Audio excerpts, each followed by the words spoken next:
তৃণমূল নেতা নেত্রীদের বিরুদ্ধে অভিযোগের শেষ নেই। কেউ কাটমানি নিয়েছেন, কেউ দাদাগিরি করেছেন, তো কেউ আবার চাকরি পাইয়ে দেবার নাম করে টাকা নিয়েছেন। আর এই সমস্ত অভিযোগ তুলে বিভিন্ন জায়গায় বিক্ষোভও দেখিয়েছেন সাধারণ মানুষ। এবার অঙ্গনওয়াড়ি কেন্দ্রে চাকরি দেবার নাম করে 6 লক্ষ টাকা প্রতারণার অভিযোগ প্রাক্তন মন্ত্রীর ভাইয়ের ঘনিষ্ঠ 3 তৃণমূল নেতার বিরুদ্ধে। সরকারের পালাবদল হতেই মোট 3 জনের নামে থানায় অভিযোগ দায়ের হয়, যদিও ইতিমধ্যেই গা ঢাকা দিয়েছেন অভিযুক্তরা। ঘটনার জেরে শোরগোল পড়ে গিয়েছে মালদার হরিশ্চন্দ্রপুরে। অভিযুক্তরা হলেন মালিয়র 1 নম্বর অঞ্চল তৃণমূলের সভাপতি মোহাম্মদ সুফিয়ান, প্রাক্তন পঞ্চায়েত সমিতির পূর্ত কর্মাধ্যক্ষ মোহাম্মদ জলিল এবং তৈমুর রহমান। তারা প্রাক্তন মন্ত্রী তাজমুল হোসেনের ভাই জম্মু রহমানের ঘনিষ্ঠ বলে জানা গিয়েছে। অভিযোগ 2019 সালে অর্জুনা গ্রামের বাসিন্দা তারিকুল ইসলামের কাছ থেকে তার স্ত্রীকে অঙ্গনওয়াড়ির সুপারভাইজারের চাকরি পাইয়ে দেবার নাম করে 3 দফায় মোট 6 লক্ষ টাকা নেয় অভিযুক্তরা, কিন্তু তারপরেও চাকরি হয়নি। টাকা ফেরত চাইতে গেলে তাও পাওয়া যায়নি। সেই সময় মন্ত্রী তাজমুল সহ জেলা পরিষদ সদস্য বুলবুল খান, ব্লক তৃণমূল সভাপতি তবারক হোসেনকে বারবার বলা সত্ত্বেও টাকা ফেরত পাওয়া যায়নি বলে অভিযোগ। তবে থানায় অভিযোগও দায়ের করতে পারেননি প্রতারিত ব্যক্তি। এবার সরকারের পালাবদল হতেই হরিশ্চন্দ্রপুর থানায় লিখিত অভিযোগ দায়ের করলেন তিনি। অভিযোগকারীর দাবি, অভিযুক্তরা তাজমুল হোসেনের ভাই জম্মু রহমানের হয়ে কাজ করতেন। হয়তো সেই টাকা জম্মু রহমানের কাছে গিয়ে থাকতে পারে বলেও অনুমান তার। কি বলছেন অভিযোগকারী তারিকুল ইসলাম, শুনব। গত 2019 সালে আমার স্ত্রীর আইসিডিএস সুপারভাইজারের চাকরি দিব বলে সুফিয়ান এবং জলিল আমার বাড়িতে বারবার ঘোরাঘুরি করে। বারবার দিব না বলে রিটার্ন করে দিব, আবার বাড়িতে এসে ঘোরাঘুরি করে। ঘোরাঘুরি করার পর আমি শেষে রাজি হই আইসিডিএসের চাকরি দিব বলে আমার কাছ থেকে 6 লক্ষ টাকা দাবি করে। এই সুফিয়ান এবং জলিল। সুফিয়ান আর জলিল কে? সুফিয়ানটা আমাদের মালিয়র 1-এর বর্তমানে এখন অঞ্চল প্রেসিডেন্ট আছে, এবং সুফিয়ান হ্যাঁ টিএমসি, এবং জলিল পঞ্চায়েত সমিতি ছিল 2019 সালে। দুজন মিলে আমার কাছে 6 লক্ষ টাকা দাবি করে যে আইসিডিএস এর চাকরি করে দেবো আমার স্ত্রী। আমার স্ত্রীর জন্য। কত টাকা নিয়েছিল? 6 লক্ষ। কিভাবে দিয়েছিলেন টাকা? 2 লক্ষ টাকা ক্যাশ দিয়েছিলাম সুফিয়ানের হাতে 2-3-2019 সালে। আমি পরবর্তীতে 2-9-2019 সালে একটা অ্যাকাউন্ট নাম্বার দেয় আমাকে তৈমুর নামে। ওই তৈমুরের অ্যাকাউন্টে আমি 2 লক্ষ টাকা ডালি। তারপরে আবার 20-9-2019 সালে ওই অ্যাকাউন্টে আমাকে তৈমুর চাকরি দেয়নি এখন অবধি। টাকাটা রিটার্ন চলে, বারবার ছল বাহানা করে এবং বলে 2 মাস টাইম দেন, 6 মাস টাইম দেন, আমার টাকাটা রিটার্ন দিচ্ছে না। রিটার্ন চাইছি তো রিটার্ন দিচ্ছে না। এই যে আমি জমি বিক্রি করে টাকা দিয়েছিলাম, বলতে পারবো না কার হাতে গেছে, কিন্তু আমি সুফিয়ান এবং জলিলের হাতে দিয়েছিলাম। জম্মু রহমানের খাস লোক, এটা জানি। জম্মু রহমানের খুব কাছের লোক সুফিয়ান এবং জলিল। হতেও পারে, না হওয়ার কিছু নেই। টাকা ওদের হাতেই গেছে? হতে পারে। মন্ত্রী সাহেবকে জানিয়েছিলাম, জেলা পরিষদ বুলবুল খানকে জানিয়েছিলাম, তাবারক হোসেন আপনার ব্লক প্রেসিডেন্ট ওকে, তাবারক সাহেবকে জানিয়েছিলাম, সকলকে সবাই বলছে হয়ে যাবে বলে, টাকা রিটার্ন হয়ে যাবে বলে সবাই আশ্বাস দিচ্ছে, কিন্তু রিটার্ন দিচ্ছে না কেউ। এখন আমি চাইছি আমার উচিত বিচার হোক এবং আমার টাকাটা রিটার্ন দেওয়া হোক।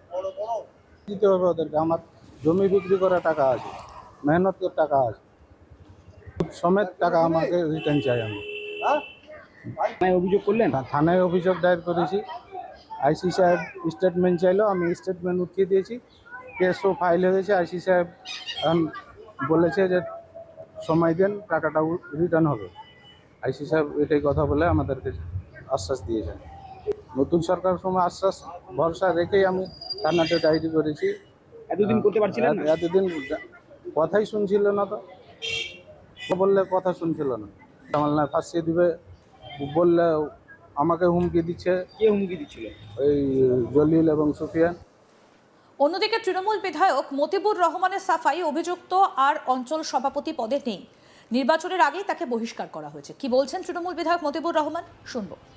দেখেন, অঞ্চল सभापति वो मोटामोटी छिलो, उसका समस्या वही था। हमारे पास भी बहुत खबर आया था जे बहुत ये दुर्नीति कर रहा, किसी का नौकरी के लिए पैसे लेता है। और मैंने उसको पूछा था कि भाई ऐसे क्यों कर रहा है, बोला 2-3 आदमी बोला, तो फिर मैंने उसको हमने पार्टी से इलेक्शन से 1.5 महीना पहले उसको मैंने पार्टी से निकलवा दिया था। वो तृणमूल का आदमी नहीं है, वो दूसरे पार्टी में गया ना गया मेरे को पता नहीं है, वो तृणमूल का आदमी नहीं है। ताजामुल का तो पता नहीं, बाकी जम्मू रहमान का साथ अच्छा रिलेशन है, तो हो सकता है पैसा निकल के उसको लेके दिया होगा। आदमी सब बता रहा था, मेरे को तो इतना आइडिया नहीं है राजनीति का, आपको पता है पहले हमें बोल रहा था तो मेरे को आइडिया नहीं है। तो हो सकता है जम्मू रहमान का साथ तो है दोस्ती उसका, तो हो सकता है, मेरे को आइडिया नहीं है, मैं क्यों जब देखा नहीं हम तो मैं क्यों बोलूँ। तो कुछ ना कुछ तो होगा, अगर उसने पैसा लिया होगा, अगर पुलिस कानून तो है, आपको पता है कानून किसी को छोड़ता नहीं है, तो उसको सर्वे करे देखे, अगर लिया होगा तो उसका सज़ा दे, कोई दिक्कत नहीं है। हम भी कानून का साथ में हैं, जो गलत करेगा उसका साथ में नहीं है, और कानून का साथ में है, गलत आदमी को सज़ा मिलनी चाहिए। এদিকে ঘটনা সামনে আসতেই কঠোর হুঁশিয়ারি দিয়েছে বিজেপি। পদ্ম শিবিরের অভিযোগ, এই জম্মু রহমান জাহাঙ্গীর শাহজাহানদের থেকে কম কিছু ছিলেন না। কি বলছেন বিজেপি নেতা কিষান কেডিয়া, শুনবো এবার। আজকে একটা কথা আছে যে এতদিন ধরে জনসাধারণ যে টাকাটা দিয়েছিল তাদের বিরুদ্ধে মুখ খুলতে পারছিল না কেন, আর যারা টাকা নিয়েছে তারা কারা টাকা নিয়েছে। কিন্তু কথাটা হচ্ছে টাকা নিয়েছে তৃণমূলই অভিযোগ করছে, ওর মানে এমএলএরা স্বীকার করে নিচ্ছে যে আমার লোক টাকা নিয়েছে, আমি স্বীকার করছি। এখন আমরা বলতে পারছি যে আমাদের এখানেও শেখ শাহজাহানের মতো অবস্থা করে রেখেছিল, কেউ ভয়ে মুখ খুলতে পারছিল না। শেখ শাহজাহানের অবস্থা জম্মু রহমানের এখানে হয়ে আছে, এই জন্য ভয়ে কেউ মুখ খুলছিল না। এখন লোক জম্মু রহমানের এগেনস্টে মুখ খুলতে রেখেছে, যেহেতু সেকেন্ড শাহজাহান এখানে উৎপত্তি হয়ে গেছিল, কেউ এই জন্য এতদিন ধরে মুখ খুলতে পারছিল না। এখন আমরা প্রশাসনকে বলছি, আপনারা এফআইআর পেয়েছেন, যারা প্রাকৃত দোষী তাদেরকে অ্যারেস্ট করা হোক, যাদের ঘরে টাকা গেছে তাদেরকে অ্যারেস্ট করা হোক। আমরা আগামীকাল মানে 12 তারিখে মুখ্যমন্ত্রী আসছেন, এই বিষয়টা আমরা মুখ্যমন্ত্রীর সামনেও রাখবো, বুঝলেন। আর প্রশাসনকে বলবো আপনারা নিজের কাজ নিজের হিসাবে করে চলে যান, আমরা এতে কোনো হস্তক্ষেপ করব না। কিন্তু যে জনসাধারণ গরিব মানুষ চাকরির জন্য বাড়ি ঘর মহিষ বিক্রি করে টাকা দিচ্ছে, তারা যেন উপকৃত হয়। এতদিন মানুষরা ভয়ে আউট করেছে, ভরসাকে ইন করেছে, ইন করার মানে ওরা যে সাহস পেয়ে এখন প্রতিবাদ হচ্ছে, স্বাভাবিক আছে। এখন তো অনেক প্রতিবাদ হবে, এটা সামান্য একটা ঘটনা, আপনি দেখতে যান সামনে কতটি ঘটনাটা আসছে।